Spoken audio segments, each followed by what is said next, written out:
Comme tout le monde j'ai un but, comme tout le monde j'ai un rêve.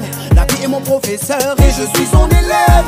Elle m'a appris à être patient et à comprendre que tout vient à point, à qui c'est attendre. Si j'ai une bonne étoile alors je lui fais confiance. Elle fera tourner la roue si je saisis ma chance. À moi de me donner les moyens pour y arriver. Je sais que pour réussir faut en baver. Le chemin est long et souvent rempli de doutes, mais je sais que là-haut il y a quelqu'un qui m'écoute. Et si j'échoue au moins j'aurais tout essayé. Mais d'ici là je laisse mon cœur me conseiller. Même si le chemin est long, même s'il faut que je bataille, j'irai au bout de mes ambitions. La foi sera mon gouvernail. Je prendrai la direction, celle dictée par mon instinct. De toutes les façons, seul je sais ce que me réserve le destin. J'ai souvent eu l'envie de tout laisser tomber, puis j'ai compris que les obstacles, il faut les enjamber. Rester concentré sur mon objectif, que j'arriverai à rien si je pense négatif.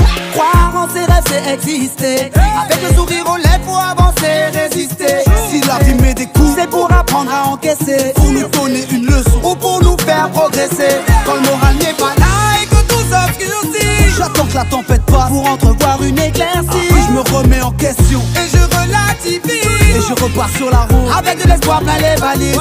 Accroché à mes rêves comme quand j'étais enfant, je ne lâche pas l'affaire, je continue à aller de l'avant. Et qu'il se réalise ou pas, j'irai quand même jusqu'au bout. On verra bien à l'arrivée si ça emballait le coup. Même si le chemin est long, même s'il faut que je bataille, j'irai au bout de mes ambitions. La foi sera mon gouvernail. Je prendrai la direction, celle dictée par mon instinct. De toutes les façons, seul je sais ce que me réserve le destin. Le chemin est long et dans la vie rien n'est facile. Pour tenir le coup j'ai un bon ustensile. L'amour de mes proches est ma source de motivation. Il fait grandir mes rêves et nourrit mes ambitions. Oui c'est vrai, faudra que je sois fort et courageux. Je devrais ignorer les envieux et les rageux. Je lèverai les yeux vers le ciel même s'il est orageux. Oui je ferai tout mon possible car lourd est l'enjeu. Je mettais tout en œuvre pour aller toucher mes rêves. Je vivrai l'instant présent car la vie est trop brève. Seul Dieu sait ce qui est écrit pour moi. Alors je verrai bien, je fais mon chemin, demain on verra. Même si le chemin est long, même si le chemin est long, même s'il faut que je bataille, même s'il faut que je bataille, j'irai au bout de mes ambitions, j'irai au bout de mes ambitions. La foi sera mon gouvernail, la foi sera mon gouvernail. Je prendrai la direction, celle dictée par mon instinct. De toutes les façons, de toutes les façons, seul je sais ce que me réserve le destin.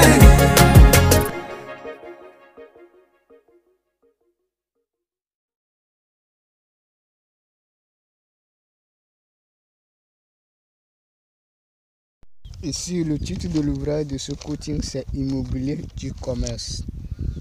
Immobilier du commerce. Immobilier du commerce. Introduction. L'immobilier du commerce sont les pièces de chambre construites au bord des routes d'une ville et d'un village pour louer aux commerçants, aux travailleurs du secteur du métier, aux entrepreneurs des cabinets de formation, des centres de formation, etc., etc., etc. Ce type d'immobilier du commerce rentre dans le développement d'une ville africaine ou d'un village africain. C'est un secteur d'opportunité pour un entrepreneur d'entreprendre en construisant des immobiliers. Donc,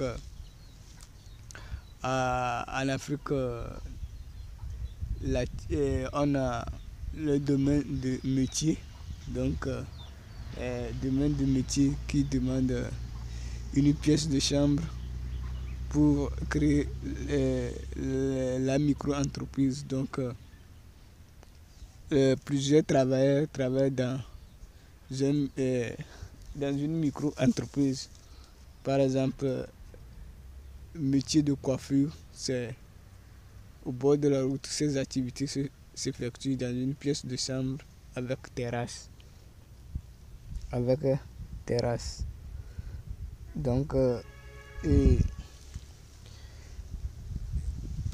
donc on a aussi Aujourd'hui, des, des postes de travail intellectuels qui naissent dans ce secteur aussi. On a cabinet d'expertise, cabinet de coaching, cabinet de développement personnel, cabinet de formation, les formations extrascolaires, scolaires, donc, etc., etc., qui demandent ces pièces de chambre comme location. Donc, ils louent ces pièces de chambre pour créer leur petite micro-entreprise. Donc, on a aussi cabinet consultant. Donc, ils sont dans le cabinet et les gens viennent consulter leurs services. Donc, on parle des entrepreneurs libres. Des entrepreneurs libres, donc c'est leur site. Donc, il faut un site pour eux, pour qu'on puisse les découvrir lorsqu'on a besoin de, etc. C'est un secteur d'opportunité pour un entrepreneur d'entreprendre en construisant des immobiliers. 1. Boutique.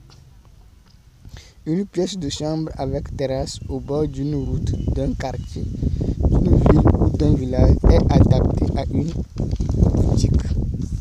Donc, à une boutique, une pièce de chambre suffit pour le prendre.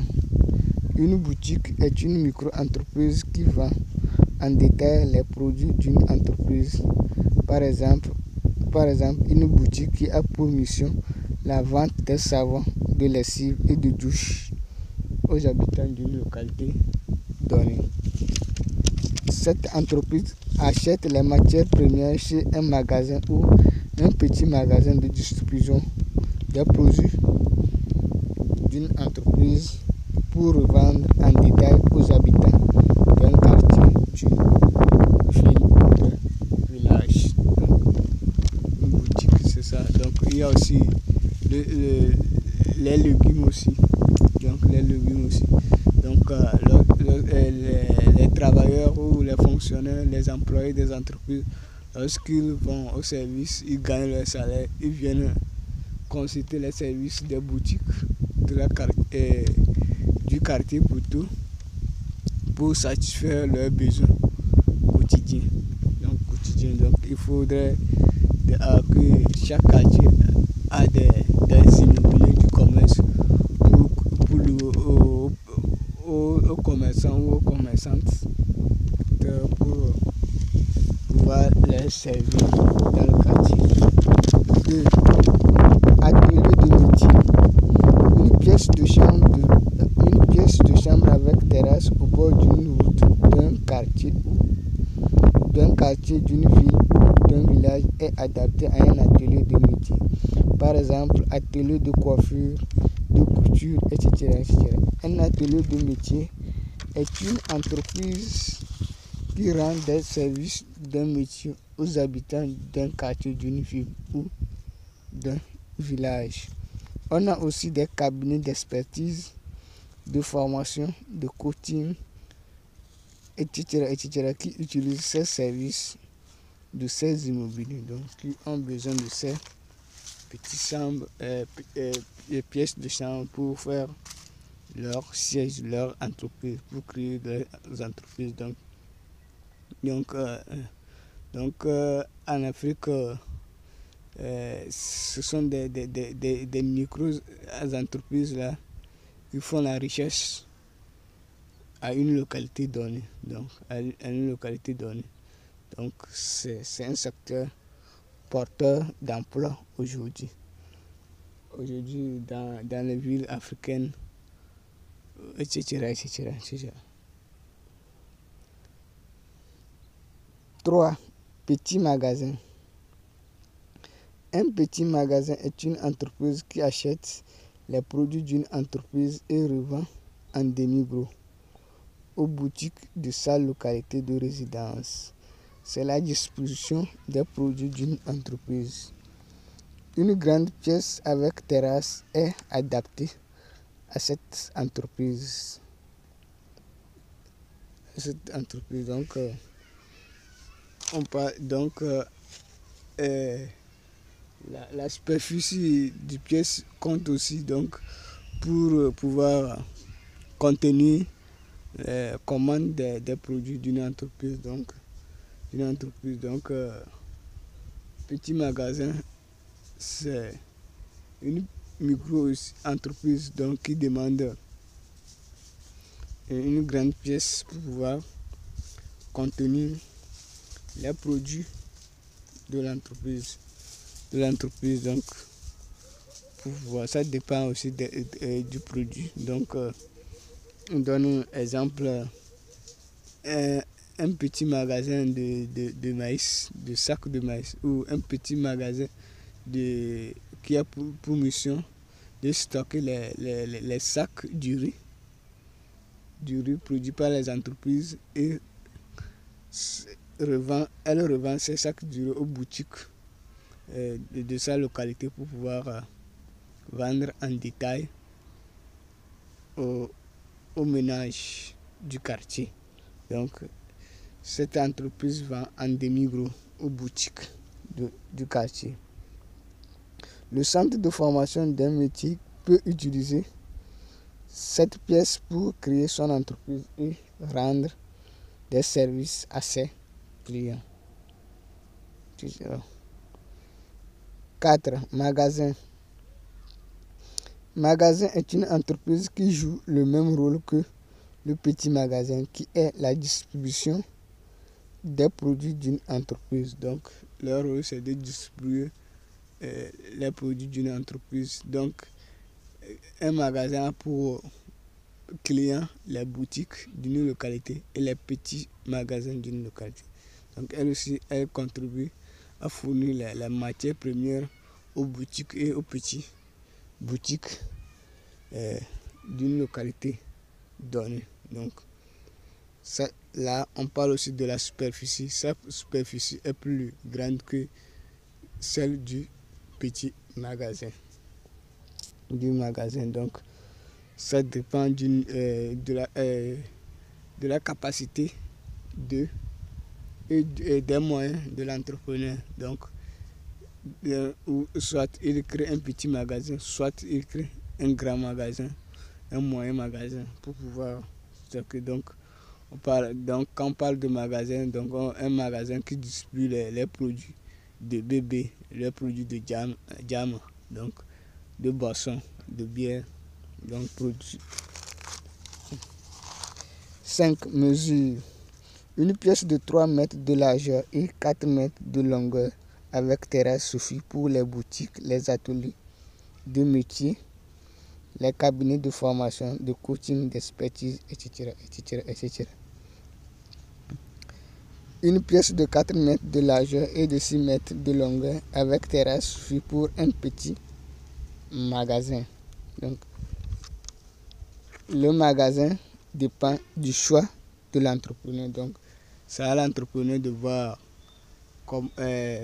la quantité de commandes qu'il va commander pour ce produit. Donc, on a grand magasin, moyen magasin. Donc, ça dépend de la construction de l'entrepreneur. Donc, là, c'est l'entrepreneur de voir comment il va gérer les mesures pour pouvoir. L'objectif, c'est d'arriver à stocker une grande quantité de produits d'une entreprise pour la distribution des produits d'une entreprise. Mais pour petit magasin, 4 mètres de largeur, 6 mètres de longueur suffit largement pour le faire.